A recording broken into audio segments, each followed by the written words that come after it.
Art and craft knowledge series. નોલેજની જરૂર ક્યારે પડે? આપણે કંઈક કામ કરતા હોય અને કંઈક ભૂલ થાય એટલે કંઈક આપણને એવી ટિપ્સની જરૂર પડતી હોય છે કે જેનાથી આપણી જે ભૂલ છે એ સુધરી શકે. દીદી આપણા રેગ્યુલર કસ્ટમર છે, આપણા સ્ટુડન્ટ છે અને દુકાન ઉપર ઘણી વખત કંઈક નાનું પ્રોબ્લેમ ગયો હોય તો બી આવતા હોય છે. હવે આજે એમનો બહુ સરસ તમને બી જાણવા મળશે.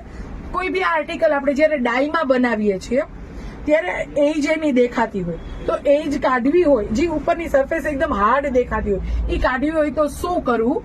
તો એના માટે બહુ સરસ ટિપ્સ છે આજ તમારા માટે. તો કોઈ બી આ ટાઈપના આર્ટિકલ હોય તો તમે એને પેલા હીટ ગન, જે આપણે રેઝિનમાં વાપરીએ છીએ, હીટ ગનથી તમે એને ગરમ કરી શકો છો.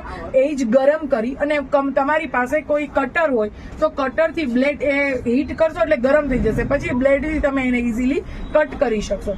તો આવી જ ટિપ્સ જાણવા માટે ફોલો કરો Jogi the art and craft junction Rajkot.